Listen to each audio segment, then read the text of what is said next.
Hello students, welcome back to debit credit classes with Sarita.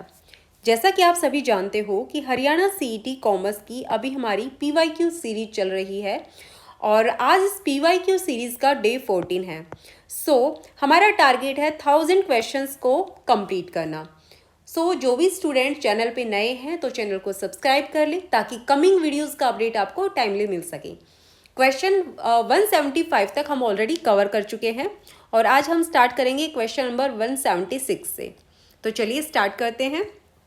A location, a person, an item of equipment or a group of these for which cost may be ascertained and used for the purpose of cost control is known as। Question में आपसे पूछा है कि company के अंदर ऐसा कौन सा यूनिट या एरिया या पर्सन होता है जहां पर कोस्ट को मेजर और कंट्रोल किया जाता है। कंपनी में अलग अलग डिपार्टमेंट्स होते हैं, जैसे production department, sales department, HR department, और इन सभी डिपार्टमेंट्स का एक हेड होता है जो अपने एरिया की कोस्ट के लिए रिस्पॉन्सिबल भी होता है। तो इसी कॉन्सेप्ट को बोलते हैं रिस्पॉन्सिबिलिटी सेंटर। तो रिस्पॉन्सिबिलिटी सेंटर में जो भी एरिया का जो हेड होता है तो वो उसकी कोस्ट के लिए उस डिपार्टमेंट की कोस्ट के लिए रिस्पॉन्सिबल होता है। इसका राइट आंसर ऑप्शन बी हो जाएगा। नेक्स्ट क्वेश्चन है fixed cost per unit is.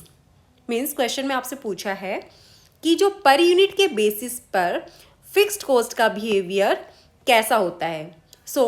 जो टोटल फिक्स्ड कोस्ट होती है वो हमेशा सेम रहती है, लेकिन जो पर यूनिट फिक्स्ड कोस्ट है वो चेंज होती है। जैसे जैसे प्रोडक्शन बढ़ेगा, यूनिट्स बढ़ेंगी, वैसे वैसे जो पर यूनिट कोस्ट है वो कम होती चली जाएगी। इसलिए पर यूनिट फिक्स्ड कोस्ट हमेशा वेरिएबल बिहेव करती है और ये आउटपुट के साथ साथ चेंज होती है, just like a variable cost. इसका राइट आंसर ऑप्शन बी हो जाएगा, variable in nature. Next question है automobile workshops automobile workshops interior decoration usually follows.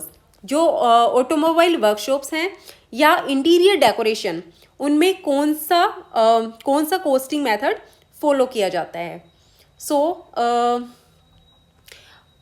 ऐसा होता है कि जो मोबाइल वर्कशॉप्स हैं या फिर इंटीरियर डेकोरेशंस हैं, इसमें बिजनेस हर जगह अलग अलग काम करता है। मीन्स कस्टमाइज तरीके से काम करता है, क्योंकि हर एक कस्टमर की डिमांड अलग होती है। जैसे कोई जो कस्टमर है वो इंटीरियर डेकोरेशन अलग तरीके से करवाना चाहता है, और जैसे कार रिपेयर्स हैं और जैसे ऑटोमोबाइल वर्कशॉप्स हैं उनमें कार रिपेयर का काम होता है।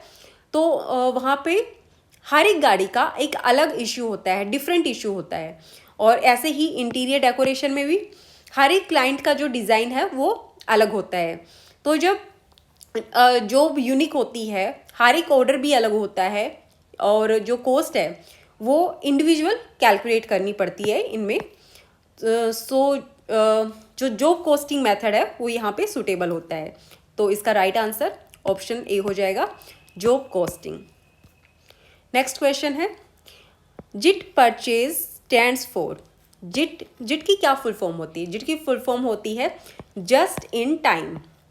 इसका राइट आंसर ऑप्शन बी हो जाएगा, जस्ट इन टाइम। तो जो जस्ट इन टाइम है, तो जस्ट इन टाइम का मतलब होता है जो हम मटेरियल तभी परचेज करते हैं जब उसकी रिक्वायरमेंट होती है। और जो जस्ट इन टाइम मेथड होता है वो बेनिफिट कहाँ पे उसका बेनिफिट होता है, उसका सबसे ज़्यादा बेनिफिट होता है जो स्टोरेज कॉस्ट होती है, स्टोरेज कॉस्ट उसको कम करने में जो जिट मेथड है वो हेल्पफुल होता है। क्योंकि जिट मेथड में जो रॉ मटेरियल्स है उसको तभी मंगाया जाता है, तभी उसका ऑर्डर किया जाता है जब उसकी रिक्वायरमेंट होती है। नेक्स्ट क्वेश्चन है in dash each consignment of material purchased is identified separately as to its price. Means कौन सा मेथड ऐसा है जिसमें हर परचेज और हर कंसाइनमेंट को अलग अलग आइडेंटिफाई किया जाता है और उसकी जो कोस्ट है उसको exact coast price separately track की जाती है। तो इसमें कुछ कीवर्ड्स हैं जैसे आइडेंटिफाइड सेपरेटली। तो आइडेंटिफाइड सेपरेटली तो कुछ ऐसी सिचुएशंस होती हैं जिनमें हर एक आइटम का यूनिक जो यूनिक कॉस्टिंग होती है, हर एक उसकी कॉस्ट को अलग से ट्रैक किया जाता है। जैसे ज्वेलरी है, कार्स है, तो इस मेथड को हम कहते हैं स्पेसिफिक आइडेंटिफिकेशन मेथड। तो इसका राइट आंसर ऑप्शन ए हो जाएगा। नेक्स्ट क्वेश्चन है, two approaches of material handling cost are. तो जो मटेरियल हैंडलिंग, जो मटेरियल परचेज करते हैं तो उसमें उसकी टोटल कॉस्ट होती है, उसको कैलकुलेट हम कैसे करते हैं, ये पूछ रहा है क्वेश्चन। तो मटेरियल हैंडलिंग या जो मटेरियल हम परचेज करते हैं उसकी टोटल कॉस्ट हम कैसे कैलकुलेट करेंगे। तो सबसे पहले जब हम मटेरियल की कॉस्ट में सिर्फ परचेज प्राइस ही नहीं लेते, परचेज प्राइस के अलावा और भी बहुत सारी चीज़ें आती हैं, जैसे transportation cost, loading unloading cost या फिर स्टोरेज कॉस्ट।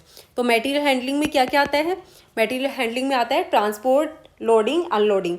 तो इसको दो कैटेगरी में डिवाइड किया गया है। एक तो होती है लैंडेड कॉस्ट, लैंडेड कॉस्ट, और दूसरा होता है ओवरहेड्स, ओवरहेड्स।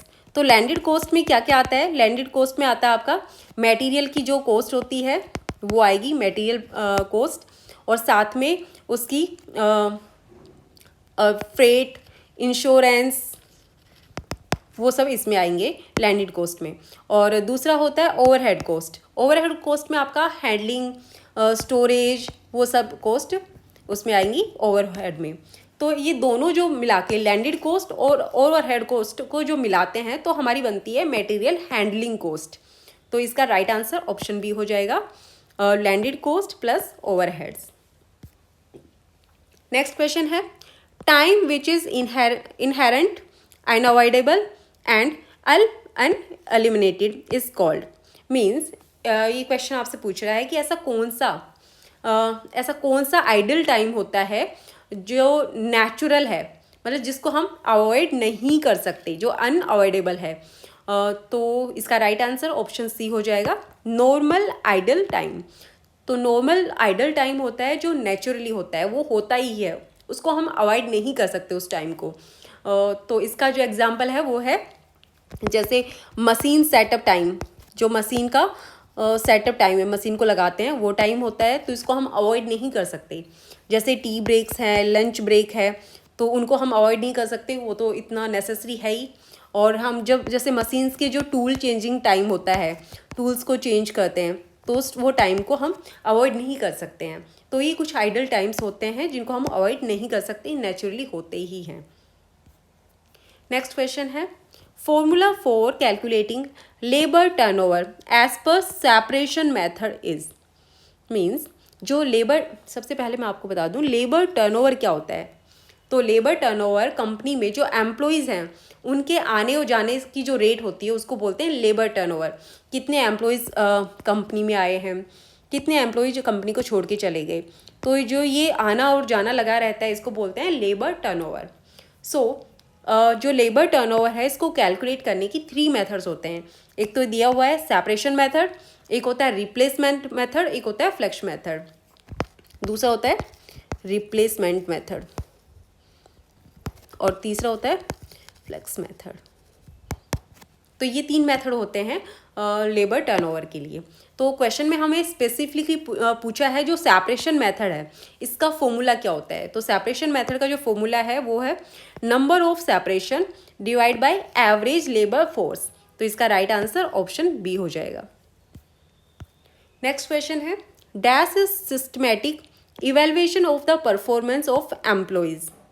मीन्स जो एम्प्लॉयज़ हैं कंपनी के, उनकी परफॉर्मेंस को सिस्टमेटिकली इवेलुएट करने की जो प्रोसेस है उसको क्या कहते हैं। जो सिस्टमेटिक परफॉर्मेंस इवेलुएशन जो होता है एम्प्लॉयज़ का, उस प्रोसेस को क्या कहते हैं। सो जब भी कंपनी में ये चेक करना होता है कि कौन सा एम्प्लॉयज़ कितना एफिशिएंट है या किसकी परफॉर्मेंस ज़्यादा बेटर है, और किस एम्प्लॉयज़ को प्रमोशन दिया जाना चाहिए या रिवार्ड मिलना चाहिए, तो एम्प्लॉय उस टाइम जो एम्प्लॉयज़ हैं उनकी परफॉर्मेंस है उसको मेज़र किया जाता है, इवेलुएट किया जाता है। तो इस प्रोसेस को हम कहते हैं मेरिट रेटिंग। सो इसका राइट आंसर ऑप्शन सी हो जाएगा, मेरिट रेटिंग। लास्ट क्वेश्चन आज का, total of all indirect cost are called as, means company की जितनी भी जो इनडायरेक्ट कोस्ट हैं उनको क्या कहते हैं, जो डायरेक्टली प्रोडक्ट से रिलेटेड नहीं होती। इनडायरेक्ट कॉस्ट कौन सी होती हैं, जो डायरेक्टली जो प्रोडक्ट है उसके मैन्युफैक्चरिंग में नहीं लगी होती, वो उनको बोलते हैं इनडायरेक्ट कॉस्ट। तो इनडायरेक्ट जो कॉस्ट होती हैं वो होते हैं ऑप्शन ए, ओवरहेड्स। ओवरहेड्स का मतलब इनडायरेक्ट कॉस्ट का टोटल, जैसे फैक्ट्री है उसका रेंट, फैक्ट्री का रेंट, या फिर सुपरवाइज़र की सैलरी जो सुपरवाइज करता है, इलेक्ट्रिसिटी का बिल,